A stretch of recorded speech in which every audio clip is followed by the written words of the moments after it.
The Gamasutra job board is the most diverse, active and established board of its kind for the video game industry. Here is just one of the many positions being advertised right now. Location: Cambridge, Massachusetts.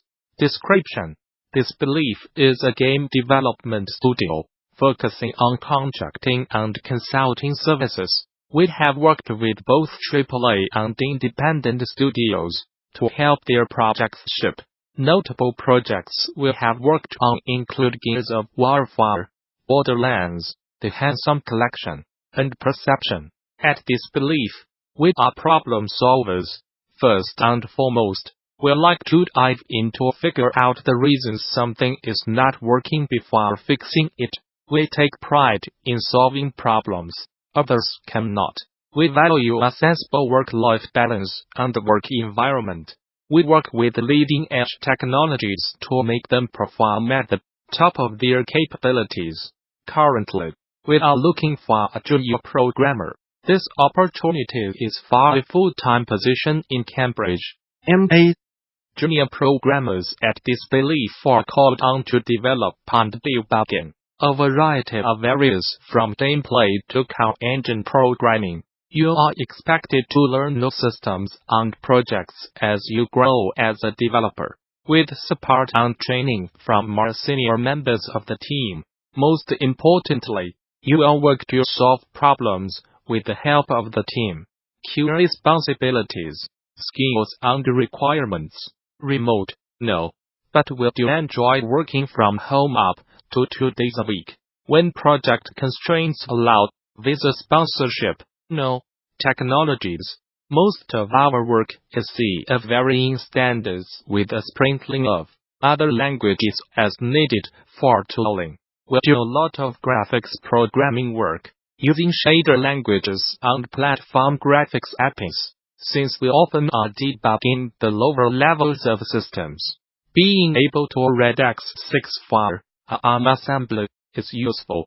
Primarily we work with Unreal Engine 4, but we also work with Unity and custom game engines. Our work uses rendering, physics, audio, VR, AR, and other APIs frequently. Our primary platforms are PC, X1, PS, Switch, and VR devices. Interested? Apply now. Whether you are just starting out, looking for something new, or just seeing what's out there, the Gamasutra job board is the place where game developers move ahead in their careers. Gamasutra's job board is the most diverse, most active, and most established board of its kind in the video game industry, serving companies of all sizes, from indie to AAA. Looking for a new job? Get started here. Are you a recruiter looking for talent? Post jobs here. Netflix has confirmed rumors from earlier this week and officially announced that it is hiring Spencer Newman as its new chief financial officer, just days after he was placed on leave pending firing from that same role at Activision Blizzard. Activision Blizzard announced in a securities filing this week that it was letting Newman go for reasons unrelated to the company's financial reporting, disclosure controls and procedures, though the specific reasons for the firing were not detailed at the time. Since then, Activision Blizzard has said in a press release that Newman was terminated for cause for violating his legal obligations to the company, a violation that in all likelihood looks to be related to his quick jump over to Netflix. That same day, rumors circulated that Newman was on track to be hired by Netflix as the company's key foe, and, according to MarketWatch, the company has since confirmed those early whispers. Newman joined up with Activision Blizzard in May 2017, after leaving his position at the Walt Disney Company, and is now set to start as Netflix's financial chief early on this year, replacing David Wells, Netflix's key foe since 2010. Following Newman's departure from Activision Blizzard, CEO Dennis Durkin temporarily assumed the responsibilities of CFO, though Activision Blizzard now says that Durkin will once again become the company's CFO, now that it's evident that Newman has left the position for good. There are a lot of games released into the market every year, and we cover this trend. This inundation of games filling the marketplace. It's a trend that complicates the chance for success and recognition. From developer to developer, from game to game. That was true as ever in 2018. But among other stuff, there has not been a real complaint about there being too many games. We get it, there are a lot of games. But no one would say there are too many games if there were not so many games that were great.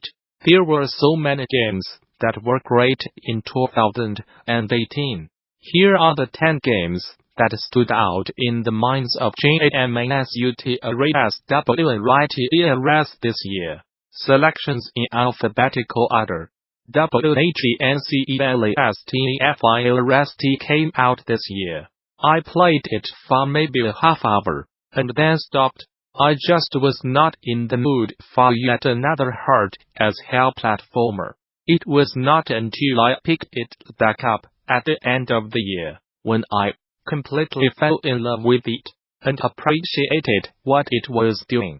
Yes, the game is difficult, but the way the story addresses that difficulty and emboldens the player to keep climbing is absolutely brilliant. Celeste shows us that we can build our own worst enemy, but that enemy is still an innate part of who we are, and having a friend or to help you realize that along the way never hurts. Mechanically, it's a simple concept for a player to understand. Jump, dash, and grab. The game masterfully introduces players to the traversal mechanics, then sprinkles in level design elements where players have to use those basic skills in ways. It all just feels perfect. Chris Kraft, Band's Bonfit of Donut County is the perfect amount of video game. It's a funny, surreal story about remote control holes that is a joy to play. One that does not overstay its welcome. Alex Worrell, before diving into where Florence is a unique experience, the developers deserve credit for making a game that's the perfect length of time, clocking in at around 2 hours. Florence tells a story about love at a great pace. The game takes the generic formula of a traditional relationship, meeting, falling in love, falling out of love, but it tells it in such a different way through effective use of simple mechanics, powerful score, and a unique art style. Games without a lot of dialogue, a text need to go the extra mile to convey an engaging and emotional story effectively, and Florence absolutely nails it. No story spoilers will be given away, because it's a game that needs to be played in order to fully grasp the impact it has. Florence is made for mobile, and other short, narrative games would find themselves a great home on the platform. Mobile is confined to a very small subset of mechanics, tapping, swiping, or holding an icon on your screen. Those constraints serve as powerful storytelling tools right for innovation. The game in its entirety is made up of small, digestible vignettes of very personal and intimate moments in adult relationships where both the good and the bad are shared in a special way. Make it well. 11-bit Studios. FROSTPUNKWAS. The 2018 game I could never stop thinking about. From the moment my poor survivors each the totemic generator, sitting in the frozen Arctic North, every decision I spent with this society simulator helped me reckon with the demons of authoritarianism and how much control and the lies you can tell yourself in the name of the greater good. Frostpunk's thoughtful design means that it's not just an arbitrary moral messenger here to warn you of the wills of a police state, a theocratic regime. It's crafted to guide you on a path of different paths of pain points, to remind you that just because you did not commit higher crimes against freedom, your lesser decisions still infringed on the rights of your people, and as the pressure drops, and your city is freed from the frozen snow, in a great sigh of relief, you will look at its become and see how even its physical shape was impacted by how much you do give up in the name of survival. Bryant Francis. That hit musical jobs the episodic format of that last rendition, but keeps a firm grasp on Hitman 2016, that's charm and quirks as it introduces just the right dose of new mechanics, new levels, and new content to the last game's already tried and true formula.